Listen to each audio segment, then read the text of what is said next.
We have 2 weeks left in the realistic end of the Legends of the Force meta, and we have a lot to break down as we get ready for Secrets of Power. Kyle and I are fresh off our trip to Philadelphia as we competed in the limited sector qualifier, but meanwhile, across the pond, we had our regionals in Bilbao, Spain. A lot to talk about there. A repeat sector qualifier victory, super impressive run that we'll talk about. All that and more inside tonight. I'm Jordan from the Colorado Cantina Crew, joined by Kyle and Sharky. Welcome in, guys. How's everybody doing? Yeah, hey, good. I think still recovering. I feel like jet lag or whatever. I don't know. Switching time zones. It's taken a couple days. Yeah, I'm about a week ahead of you on the recovery end, so I'm feeling pretty good. Yeah, actually. You're bright-eyed and bushy-tailed. We got some additional baggage on Kyle and I's eyes. The issue here is that I have better lighting than Kyle, so all the bad stuff shows, right? So Kyle, you once again have outsmarted me. So a lot to talk about here tonight. Like I mentioned, we are winding down though, right? It's been a long time coming. It really does feel like a slog at this point, I'll be honest. And we do it to ourselves. We get ready for this set weeks before release. By the time pre-release comes out, we have been playing for a month. This time it was for Galactics. You know, next set it'll be for Beatle as we get ready for Secrets of Power. So we have no right to complain, but we'll do it anyway. But that's the reality. Like next week, I think there's like 13 PQs. The week after that, 9, and then 1 each the following week. So for all intents and purposes, there's 2 weeks left. Still, we're gonna talk about the meta because it's important as we shift towards what's coming next, right? We need to see what was strongest in this meta to see how things will change moving forward. So fear not, we'll be covering things along the way as we get closed up with the season. But let's dive in to the Philadelphia stuff first. So we'll talk about regionals and we'll get into it. But yeah, I mean, I had a great time. I'll start with that. Kyle and I made the trip. A couple other of our teammates came with us. Alex was there. Alex Goldsmith, he's a Vader player, and he had some fun as well. Another guy, Travis, was with us, and then our friend Zach as well. And then my friend Alex and stuff. That we had a big crew, and his buddy Randy. There was like 6 or 7 of us, and it was a great time. But man, it was a long time, right? Like. It was a long day. I think it was the longest single day of SWU on Friday that I've ever had. Excuse me, on Saturday. And that leads back, including Beatle 1, Galactics, everything. We got there, you do the verification, you do the sealed, and then 9 rounds, Kyle. It was a marathon. Yeah, it was definitely a really, really long day, but it was refreshing to be playing sealed. I think we mentioned in the last pod, I'm kind of, I'm a little exhausted by this meta. We've been in this meta for a very long time. So just playing with different cards, doing different things, having to think in different ways was a lot of fun, right? So I did enjoy that. I enjoyed seeing a lot of the people that, we get to see from other teams, some of our friends from other groups. That's always part of the best part of being out there. So it was a great time. Yeah, and to that point, we saw a lot of the leaders that we kind of foretold in our limited sealed prep video. Talzin, Snoke, Obi-Wan, some people on the peripheries, but it was a lot of that, especially as you got later into the day. It was also great. We got to see a lot of people who listened to the podcast and watch the content. A lot of them were telling us how you were telling me specifically, because my pool wasn't as good as Kyle's. We'll talk about that a little later in the episode. But they were telling me how they used our sealed video to prepare while they're beating me in the main event. So that was great. Shout out to you guys. Really appreciate that. No, but it really was a pleasure to get to meet some of you guys, and we really appreciate the support. Like we said, it means a lot to us to know that making a little bit of an impact, helping you prepare, going through the day-to-day. Had one comment from someone that really stuck with me. They were saying, like, you guys are super analytical and like work towards it, but don't act like we're like Poindexters, which is, I don't know exactly what Poindexters. I had to Google it, but I agree. Thank you. Jordan had to also use that as a way to claim about 5% of the wins that people got from him too. So he didn't completely have a bad day. Yeah, it was good. Is there such thing as a shared win percentage? No, I don't think that's how it works. Yeah. One thing that was interesting that I noticed is how many people must listen to this show on audio only or kind of on the side. Sure. Because I had 2 or 3 people come up to me and go, "I know that voice." Like it didn't seem like they knew me by my face. They don't want to see. But then when I was talking in the area, right, then it was like, "Oh, you're from Colorado Cantina Crew, right?" So that's cool. That being said, they don't want to see you. That's like we said, we have been thinking about putting out an audio version. It is just like more work, generally speaking. So holler out in the comments if that's something that you want, and we'll begrudgingly consider it. But no, it's not that much. It's like 5, 10, 15 minutes more work each episode. It's really not that big of a deal. We do it for you because I know that you guys would do it for us, right? But yeah, it was a good time. And Kyle, why don't you go through your list a little bit and how your experience was, because mine's a lot more depressing. Yeah, so my deck was pretty good actually. So when I opened all my packs, I mean, it started a little scary, right? So the way that this works, if you haven't done the limited, is you're sitting across from another person. That person's going to be your verifier. So the first thing you do is you crack your packs, but you just immediately set them down, and you're told not to make any faces, no commenting. Your opponent's not, or the person across from the table is not supposed to comment. But you crack the 6 packs, you just put them face down, and then you end up sliding them across the table, and you write down each other's pools, and then you pass them back and verify.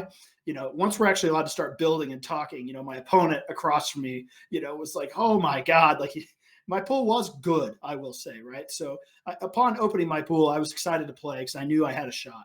I ended up playing Talzin green, and I had some great cards. I had a couple of Talzin's Assassins. I had a couple of Protect the Pods. I had a Shatterpoint. I had an old DACA.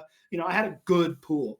But my pool had 2 problems. Problem 1 was not enough turn 1 plays. I only had 7, right? And so I knew at some point I was going to miss a turn 1 play, and it was going to cost me. Just statistically. And then also my high end. So I was very good in the middle, but my pool stopped at 6. I didn't have high end. There's one guy who beat me who had multiple Bendus and the Darth Sidious, just all these gigantic bombs at the end, and was able to come over the top on me. But overall, a very good pool. I thought I played very well. I didn't make mistakes, at least none that I'm, acutely aware of that cost me.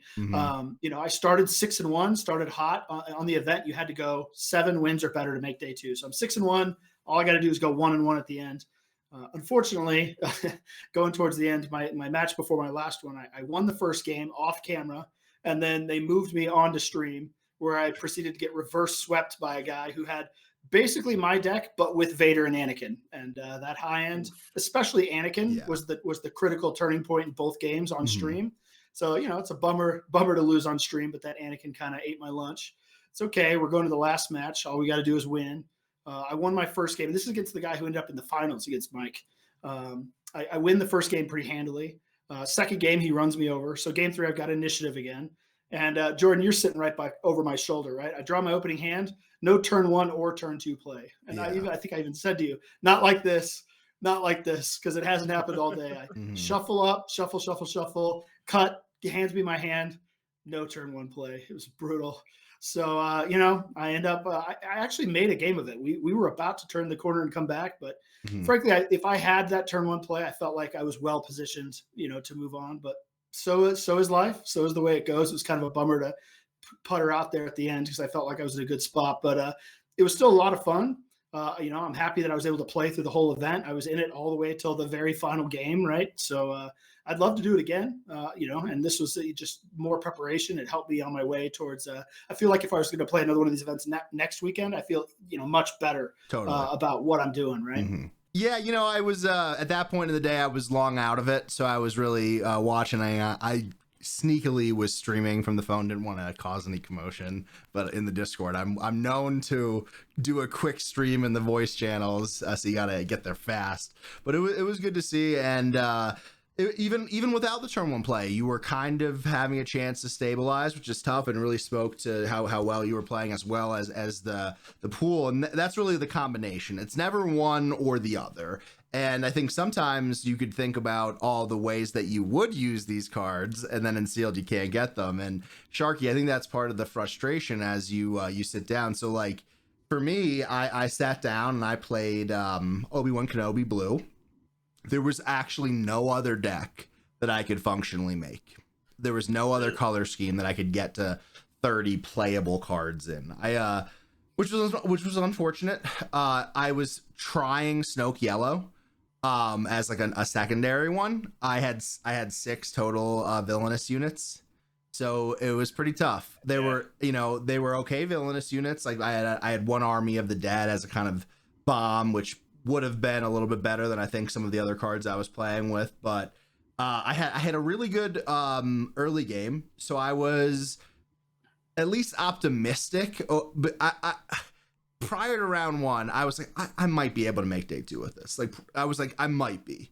You know, I had 2 Whirlwind of Power, 2 Crushing Blow, Secretive Sage, Night Sister Warrior. I had like some good turn 1 plays. I didn't have like a Gunji or anything like too impactful. I had like a Watto, a Maz, and stuff like that.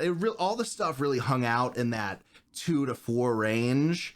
But I had nothing really from 5 and up.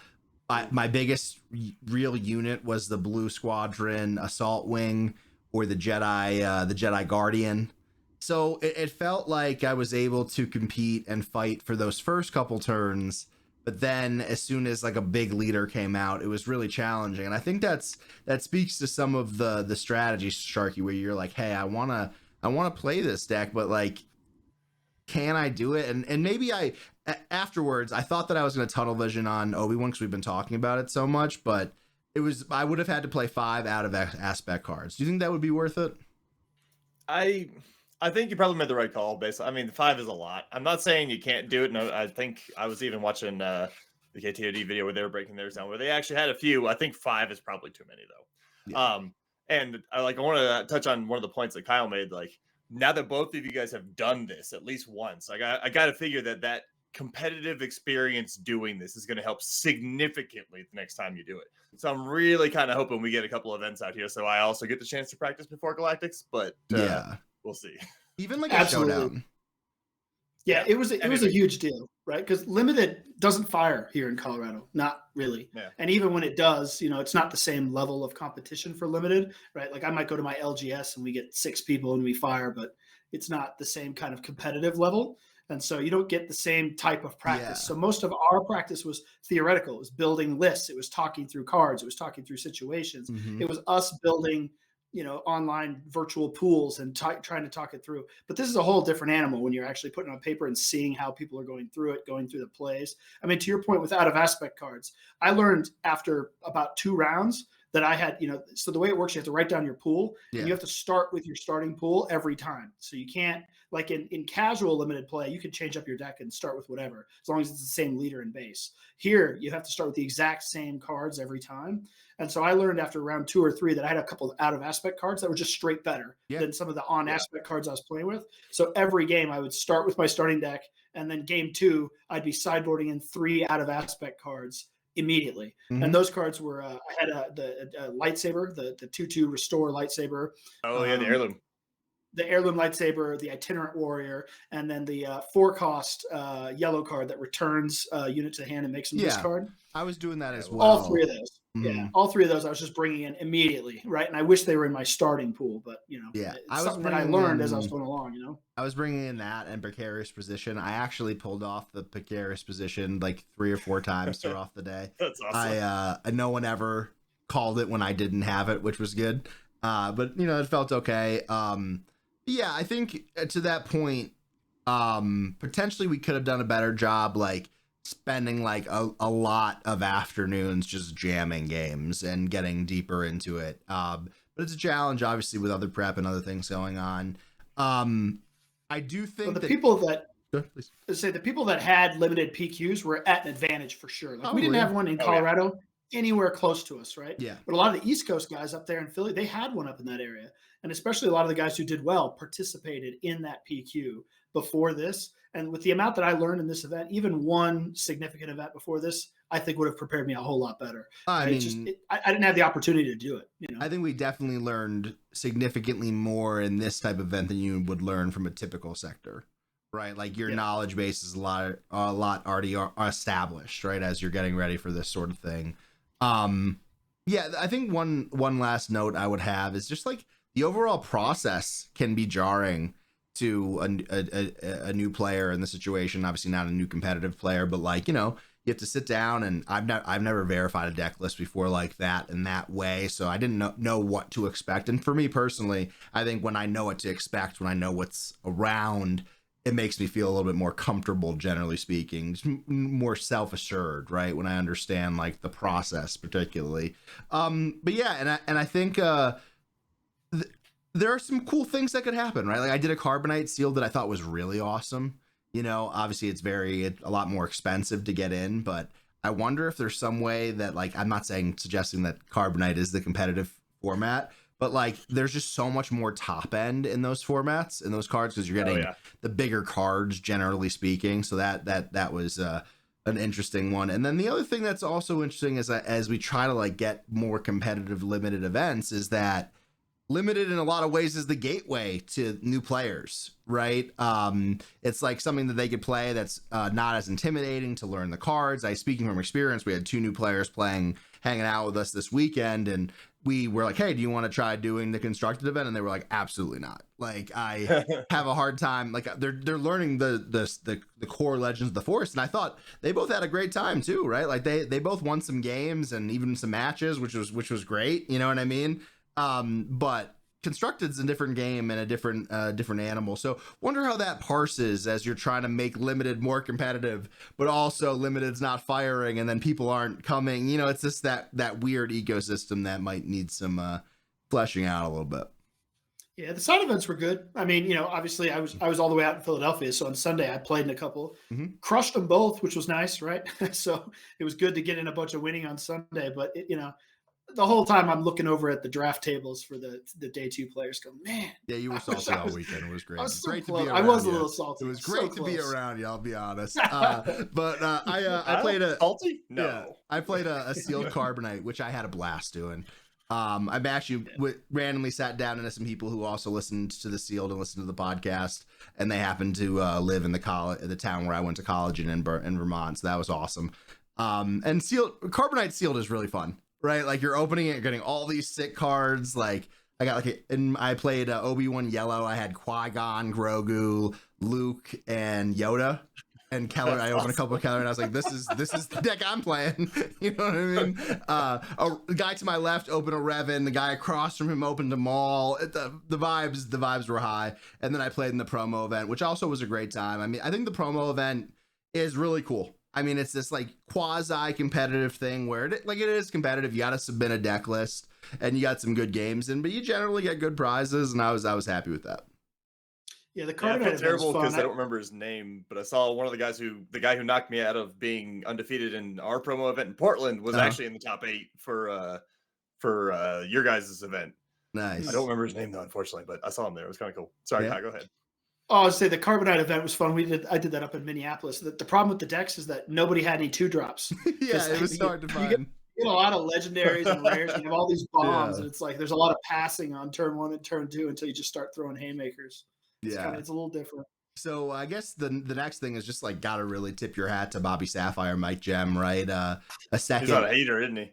What'd you say? Oh yeah, just absolutely on a run and going from PQ win to Sector Qualifier win with a different deck that he won the PQ in, and then limited, completely different format. Really masterful stuff. And luckily, like we get to see a lot of it, whether it's the late night stream that we were part of covering, and then shout out to McClunky for making that work. And unfortunately, great. It takes a lot of sacrifice to put those together. And Tim and Claire and the rest of the team really grinded to put that together. And shout out, obviously Jack really helped a lot with FFG, and that we need to see that. Like it would be a damn shame if those games weren't on the internet in some form or fashion, right? Yeah. Double clap for Mike. I mean, what he did was unbelievable, right? Yeah. To win 2 sectors in 2 separate formats. I mean, we were talking about it a little bit on the way back. Yeah, it's huge, man. Well, I don't even know if anybody will ever do that again. Like, that's insane. Right, to win 2 different sector qualifiers and 2 different events on back-to-back weekends. This might be the only time we ever see that. The odds are really low. I mean, that's a super high frequency event. You know what I mean? Like a low frequency event, rather. I can tell you, if that were me, I would be insufferable forever. You guys would never hear the end of it. Right? I'm sure you better hope already batting. I'm sure it could get worse.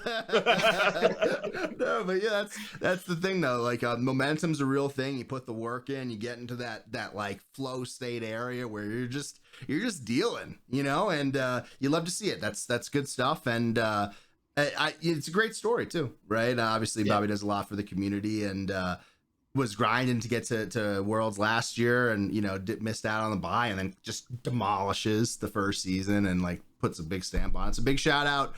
Love to see it happen, and also shout out to everybody else that was there. We like the play that you lost your winning into was his first competitive tournament for oh, wow. He was saying mana a lot in your game, so like clearly comes from Magic and stuff like that. Yeah. I got the impression he was a very good card player from multiple other card games, right? Yeah. So, and then there was actually I forget his name, but a guy that I played in Galactics twice. Actually, we played in the sealed event that we actually did together, or not the sealed event. It was like a constructed pod. Me, Kyle, and Nico did it. He was from Brazil, curly hair, and he played well there. That's what I was talking about, actually. Oh, really? Yeah, he's the guy who knocked me out. He got me at Portland. So he did great. And then Justin also from KTOD. So great stuff all around. And I'll do it again. I think we all have to get more into limited. Sharky, I know you're begrudgingly coming along, and it was a really fun process to get prepared for. I think I might have learned a little bit of how to like analyze cards for non-limited play as well. We were talking about like doing a similar spreadsheet as we did just for every set to go through and just like literally flesh out the conversation and see what's left on the cutting room floor. So good stuff all around. Excited to kind of close up the last competitive event that we'll be playing in most likely for the set as we get ready for Secrets of Power. Showdown season. Yeah, I mean, there was a showdown last night. I was exhausted. I was going to come. I was there. But I couldn't do it. So any final notes on the regional, Kyle? Or excuse me, on the sectors? I'm going to give it one last, it can't all be sunshine and rainbows, right? The prizing, I'm still not a huge fan, right? Sharky talked about this last week. I've had this happen to me a couple of times now where I'm at a big event and I'm in it all the way till the end, right? Mm-hmm. And when that happens, if you don't make the cut, like if you make day 2, you got additional pricing. You got a promo, there's tickets, there's all kinds of stuff, right? I make it all the way to the final game and get bounced. That's already heartbreaking. But you know what I got for all that time? 100 tickets. You know what I mean? So, I can't drop. I can't play side events. I can't do. So I have no way of earning tickets. And so it's a double whammy because now I don't have any tickets to go buy silver packs. And then now that means I got to play side events tomorrow, which I do. And unfortunately, by the time I'm able to earn enough tickets to go buy stuff, we're sold out of silver packs. Right. And it was really a bummer, man. There's a lot of stuff in those silver packs I want. And I felt like I played really well all weekend. I played the whole time. I was excited to be there. And I just didn't get the silver pack cards I wanted because they sold out. And that was really a bummer, man. I was pretty bummed out about that. So I was actually the second to last person that was able to buy silver packs. I think we were all hanging out by the line. Yeah. There's one guy behind me that got like a bunch. I think he just got 2. But I think supply is an issue, and I don't understand. There's nothing wrong with having extras. Yeah, I mean, there's just 2 things. I think that it should be limited per player, right? There should be an easy way to track this. Like when you have some of the people sitting on the side just grinding Twin Suns, not really even playing, just grinding tickets, paying for it, and they're buying up all the silver packs while I'm playing in the main event. And then by the time I get done, there's nothing to buy.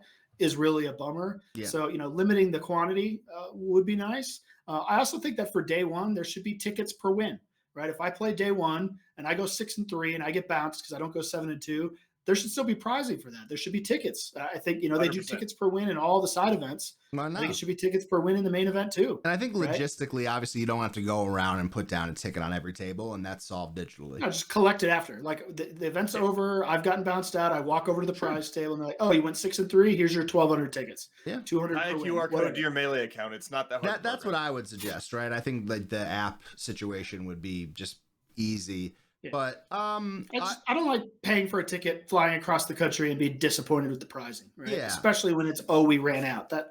So that's happened to me. At multiple events now, Worlds. Mm-hmm. It's happened to me at Minnesota. It's happened to me here. Like I'm flying all over the United States to play this game to constantly be like, oh, we're out. It's like it's starting to. So like the supply part for me is like not an arguable conversation, right? Like there's no reason why there shouldn't be enough. Right, like there's not like it's all fake scarcity, right? There's no like actual market forces that create scarcity here, right? There's no contractual obligation to only print X or Y, right? It's just I think the want to be efficient would be my guess, right? But I'm telling you, like in 5 years, you'd be happy that you weren't, because then all of a sudden at your events you could give like really cool prizing, right? Like prizing that people are like not expecting. Like what kind of door prize would that be? At the end of Galactics this year to get some sector stuff. Like, I don't know. Obviously, I'm just spitballing, but like, I just don't see a reason why you can't hold on to a couple extra 100 packs at every event. I will say though, like spitballing randomly too. Please. Like, you're not like sitting here thinking about it. Like, it's someone's job to do. Oh like, yeah. Not that hard to come up with, guys. Come on. I thought that my pricing was pretty good. I think I got a couple more packs than Kyle.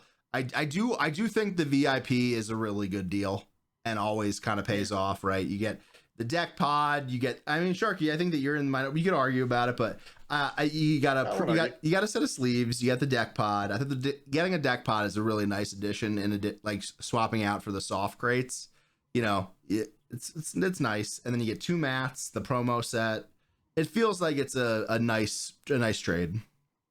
Yeah, but that's my point. So you got bounced early, so you played side events day one. So you were able to get tickets before I was. So you were able to buy the silver packs, right? So it's almost like you get rewarded for getting bounced, right? I'm like, I'm still competing and wanting to play. I want to earn prizes too, So yeah, no, I think it's I think, and the supply issue probably makes it feel a little bit worse than it might be otherwise, right? If you were still able to get the from the end. For me, I was always going to be leaving the event a little bit early on Sunday to spend some time with family. But, it onwards and upwards, hopefully we'll get it kind of squared away. They didn't have a lot of the prizes in Spain, which is really unfortunate, right? Especially for, how big of an event regionals are, right? And I think, personally speaking, I thought the regional prizes were much better than the sector prizes. I'll see if I can get it pulled up on screen as we're talking here, but I really liked the black pot packs, and I was really hoping, like those were ones that I really would have wanted to get. And I also don't know if they got the Lukes or not. Did you guys hear about that? I still haven't got my data, so I have no idea. I would be shocked if they did. No, they did, because I've seen people selling them online. Yeah, that's right. That's right. Yeah. So that's one thing to think about. But I again got to give a huge shout out to the companies and the people who are behind like the production of these events, because FanFin did a great job putting on that event. You got to see all 3 days, which was gret. I'm just catching up on a lot of it today, and same thing obviously with McClunky, like we mentioned. But going over there, I think the meta was really interesting. I'll pull up our friends over here at Swoop Base. Here's our top 8. We have Talzin Red beating Sip from Enigma in the finals. We have Benton in the top 8, and then I thought it was really cool to see 2 Thrawn data vaults after we just made the video with Mickey D talking about how we kind of view Thrawn data vault now and moving forward, and it looked like a really healthy meta overall. I want to say, first of all, great run to Sip. It was cool meeting you, Gen Con. Good job, buddy. But while I agree in general, the meta is healthy, we're still seeing a very heavy dose of Han Solo from Shadows. And I don't think that's going to change in the next 2.5 weeks. Well, it might on the 29th, but I don't think it'll change before then. In a number of ways, the meta was samesies, with the exception of Sip and Benton are just amazing players. And it seems like they could play whatever and they're going to be there, right? Mm-hmm. So sure, there's this injection of Han 2 ECL, but it's those 2 guys, right? Outside of those 2, there was a lot of the same stuff that we've been seeing all in all, especially if you look at like day 2, right? Yeah. A lot of Han at the top, Han 2 followed by Han 1. You still had the Cad Weenies thing going on. There's a little bit more Yoda, but Boba was still heavily played. It also still heavily did not convert as expected. So I'm still surprised people are playing that as much as they can when you see the conversion rates we see. But outside of kind of the Sip Benton or amazing, plays, for the most part, it was pretty much the similar. I'll let you, crow a little bit here on the Thrawn deck, because that did see some uptick.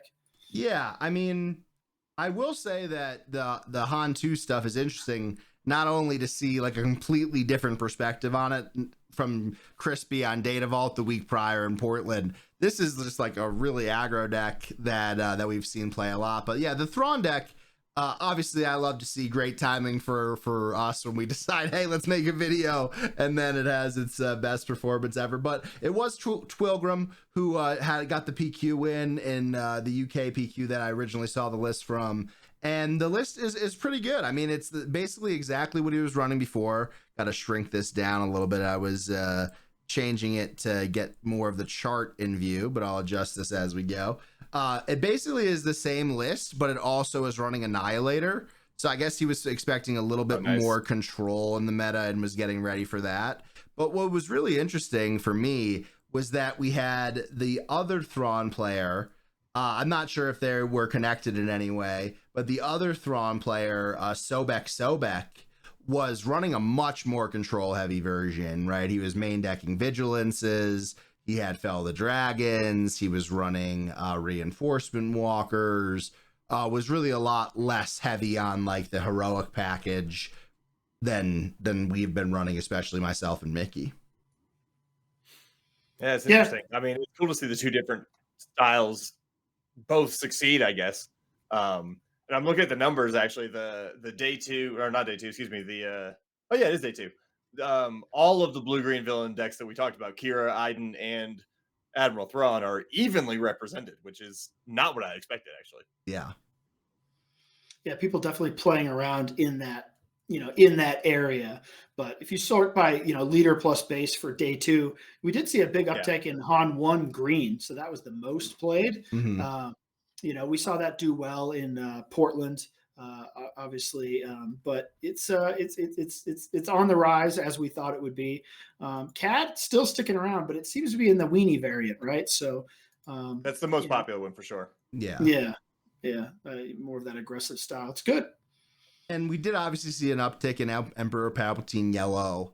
We saw it even in the promo event in Philly, but I think that's a tough deck to play. I don't think that's a pick up in a weak deck and do well in a major tournament feel. I don't know if you guys feel differently, but I think that probably led to some of the underperformance. Yeah, that's a good point. Palpatine yellow, as I played the promo event, I looked left and right, and it was everywhere, right? Yep. Including the grandfather of this deck, the guy that Bobby was talking about, who beat him and convinced him to play it in that peak or in the qualifier. But to your point, I played against one, and I'm playing Han 2 blue because it's the only deck I brought. I was expecting to be playing limited, so I didn't bother. Anyway, so I ended up playing one. Of course, that's a horrible matchup for me. But to your point, it was against a player that, I grabbed Bobby's list. I'm just picking this up, learning how to play it. And I was able to 2-0 him, right? To exactly that point. This is not a deck I don't think you just pick up and show up to a tournament with. You can for fun, but to play it well and to win with it is going to require to put in the work, right? Yeah. So to succeed at this level, you need a lot of reps in it. Yeah, it was easy enough for me to run through it. Whereas I assume if I'm playing against like Mike on that deck, it's not going to go the same way. Yeah, it's a different experience for sure. And I've been playing it for like the past maybe month or so.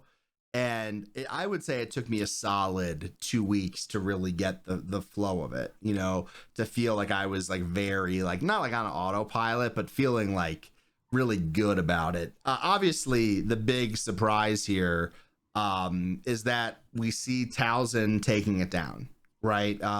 She's not someone that has had the best season since Worlds, at least. Obviously, winning Worlds is a good accomplishment, but outside of that, you've seen it really go down week by week. We've tried to see, is there ways to beat it? We've seen our friends in Utah really work on it and do well as well. But I mean, it's pretty cool to see this deck come back and win the only regional we're getting of this set. So far, the two biggest tournaments, generally speaking, that we've had were both won by Mother Talzin. Well, I think the interesting part is ever since this deck came out, even before Galactics, we're talking about how it's a high skill cap deck. Yeah, it's another one that it's kind of like Palpatine. If you put in the reps, it can really pay off. It does powerful plays, and if you don't know how to deflect that, you can just overwhelm you. And I think that the players that are playing Talzin Red still are the ones who have those reps, are the ones who are still able to push that advantage that they're getting just from the fact that the deck inherently is very strong.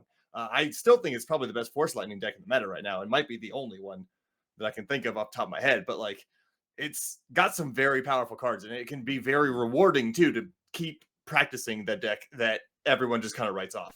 Sure. I think Talzin's an awesome leader. I love the design of Talzin, right? I love the design of what her flip turn can be like. I love the synergy that she has with different leaders, different cards within her pool. I mean, and I also love how like effective she is across colors, right? Like we've seen her get a lot of play in red. Obviously, we've made a video about yellow. We enjoy yellow as well. Green is something that I could make an argument for too.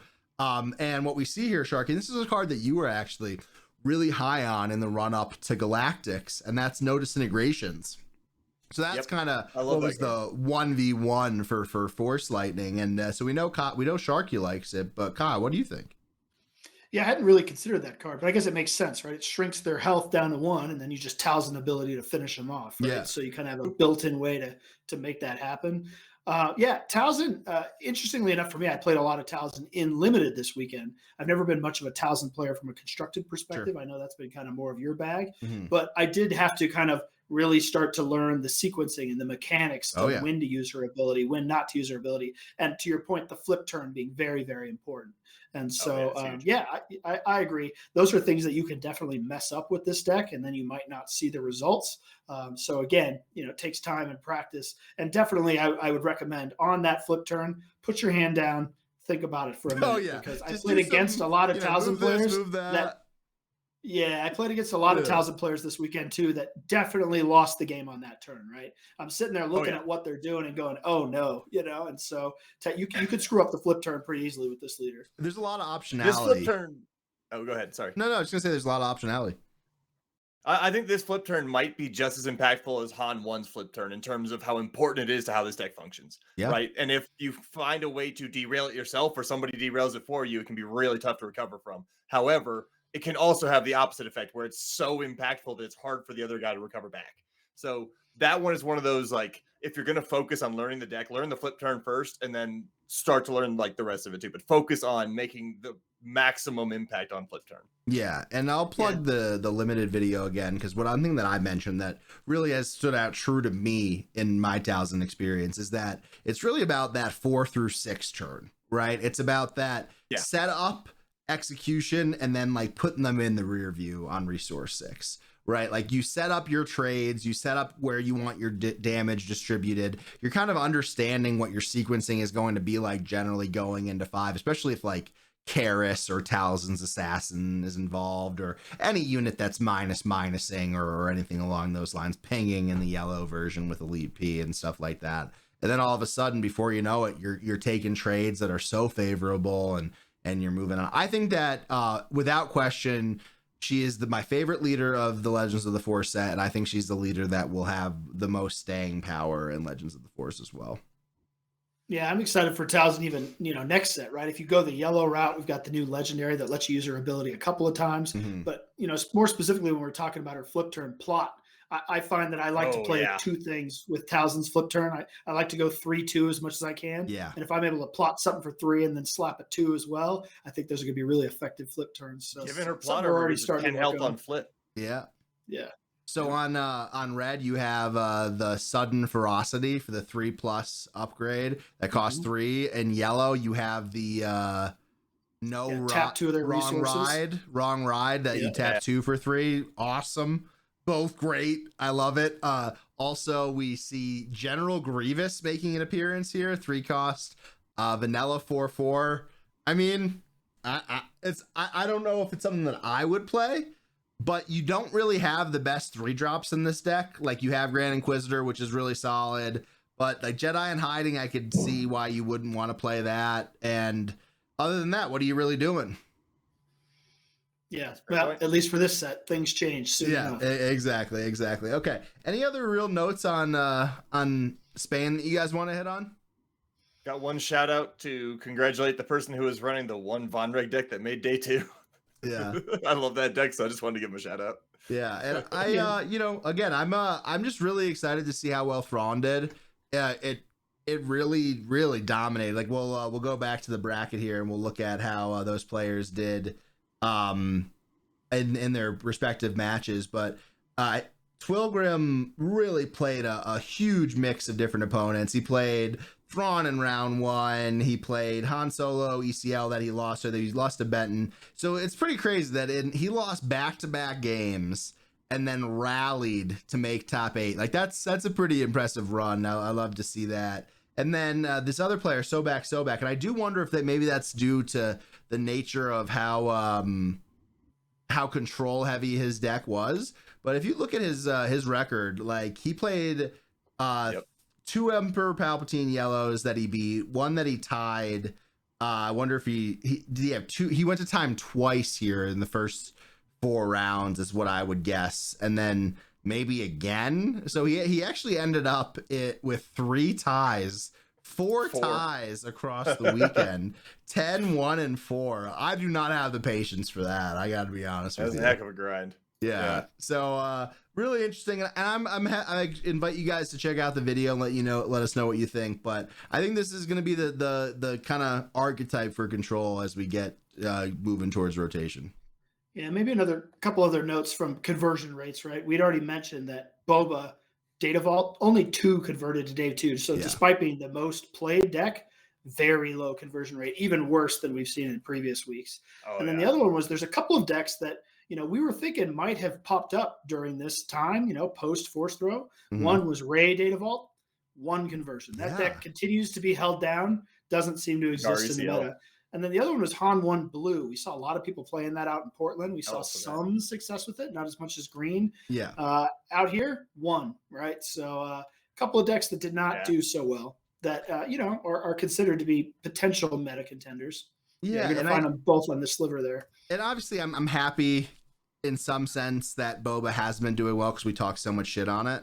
And I don't want to be wrong about that in the end because we're too pot committed. It's too late to turn around. But I think we're finally getting to be right. Yeah, fine. We got like 3 weeks of it. It would be great. But I think that maybe the lack of Rey is connected to that, right? Where Rey really just dominates that matchup, and that's part of why we were thinking there was that uptick. But Rey's also a tough deck to play in this sort of meta, I think, right? Like you have so much you have so many other value engines that exist that it's tough to compete with at certain times. And Han Blue, I wonder what happened there. I wonder if it's just Han 1 Blue. Yeah, Han 1 Blue. I do wonder if it's a situation where you get intimidated by Han Green, Han 1 Green. You're thinking about all the other decks that are kind of putting pressure on your flip. Palpatine has a ton of exhaust. And if you're expecting to see a lot of Palpatine yellow, that maybe that flip turns minimized a little bit and stuff like that. I'm not really sure what would lead to it. I still think it's a really interesting deck. I think there's a lot of room to grow there, but it's also not a deck that I think really connects with plot that much for Secrets of Power. You know what I mean? Like, I don't know if Han's ability is really what you want to be doing with plot. Maybe it is. Maybe you find like a 7 cost combination of plot things to do. But Kyle, I mean, we've probably played the most Han out of all 3 of us, right? Like, do you think that we see that the 5, 6, 7 can be useful for plot as opposed to a Luke or Calaverin or otherwise? Yeah, I'd see it more as like a backup plan. It's kind of like Smuggle gives you a way out if you get disrupted, that sort of thing. Mm-hmm. The problem is you have to commit to it before you get disrupted. Yeah. One other deck that I'll give you guys a guess here that is not existent on day 2. That is a very popular deck. Do you guys know what it is? I gotta say it's either Sabine or Vader. Yeah, you got it. No Vader pilots convert. That deck is he's in a rough spot right now. Even the matchups that are supposed to be good for Darth Vader are just not that good right now. Everyone's got the tech on it. It's what we said, 3-4 months ago at this point, right? If you focus on Darth Vader, and sometimes you don't have to stretch to focus on him because it also beats other things like Cad Weenies, for example. It's just not as resilient, and it kind of folds to focus fire. And I think that it's catching strays because Cad is so popular right now. Yeah. It was 9th in play rate, right? So out of all the decks brought, it was the 9th most popular deck and 0 converted. So another one that's just at a real tough spot into the current meta. So you see Boba Fett with 68 people playing, a little bit over 10% of the meta. In the top 64, it goes all the way down to 3 people. So not even talking about, really solid conversion, but just top 64, right? So I hope we kind of see the end of that deck, like I mentioned. I do think that Vader might be able to come back a little bit more. Yeah, I just hate that deck. I think I don't want to play against it. I don't like the burn damage. I'm good. But I think we will see a little bit of a return, a little renaissance of Vader next set, especially with the anti-event cards, right? Like you could play maybe. You don't. Okay, so make the argument against it. I'd love to hear the opinion.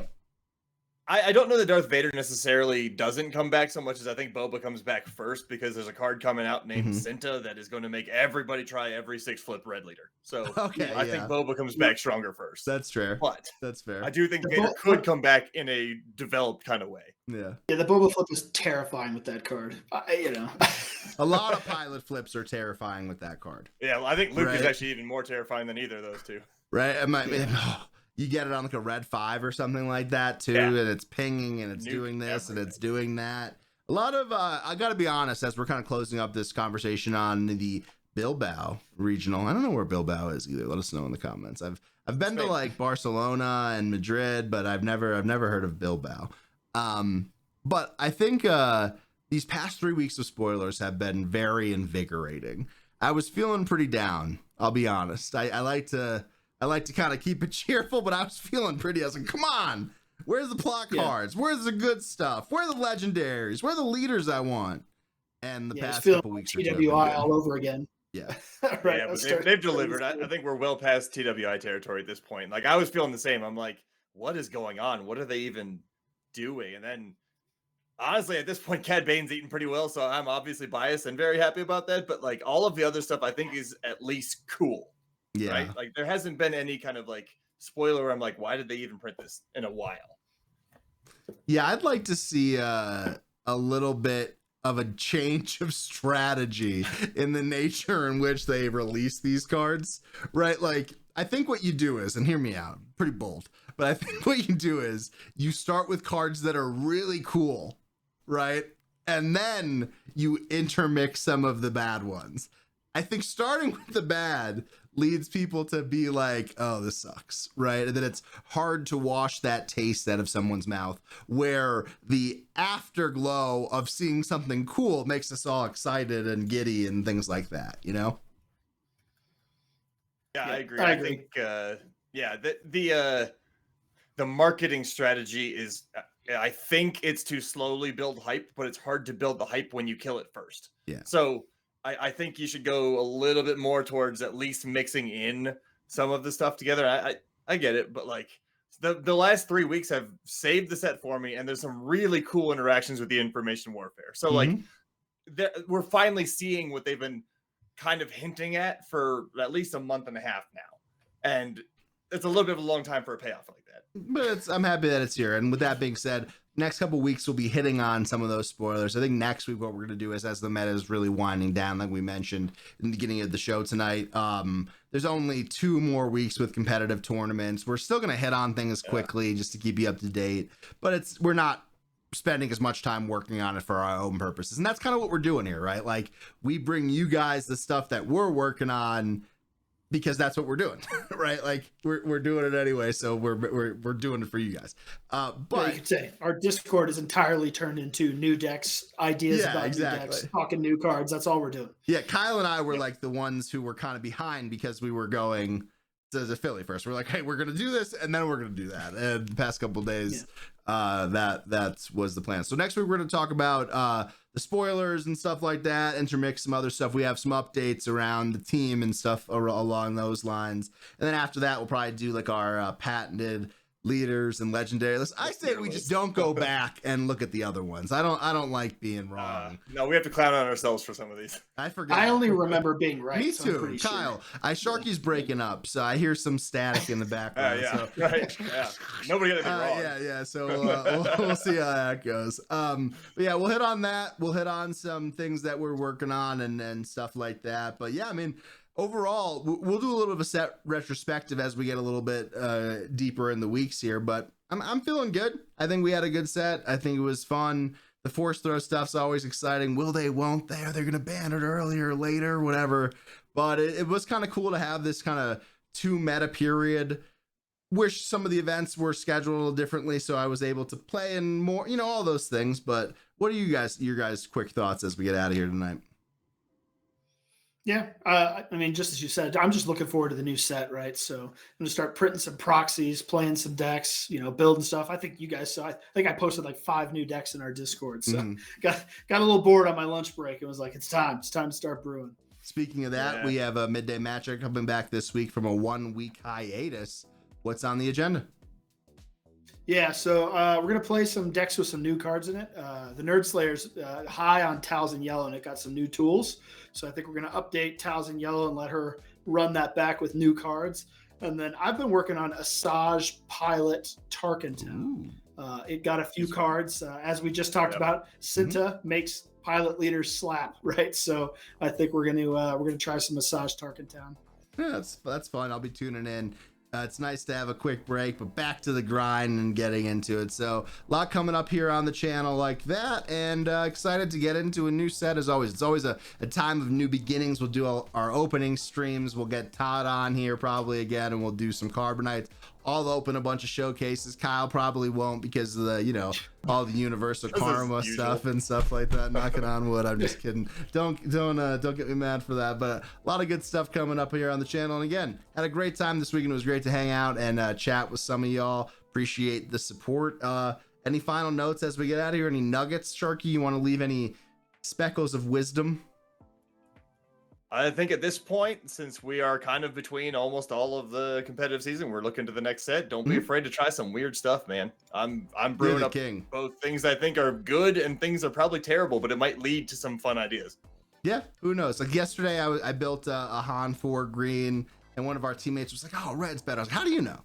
Let me find out for myself. I got a couple days here, right? Let me break it, dang it. You're probably right. Red is better. It gets into. I think what we got to do is just make a list of all the 5-cost leaders that are just gonna flip on 6 now, right? We're just like we see it's 5, but it's actually 6 because of Cinta, and I think Han is one of those. We'll be keeping our eye on to see how that goes. So okay, a lot of cool stuff here. I'm really tired. I know the guys are too. Appreciate you guys hanging out with us. For Kyle, for Sharky, I'm Jordan. Stay tuned, stick with us, and we'll see you next time. Bye. Yeah, later.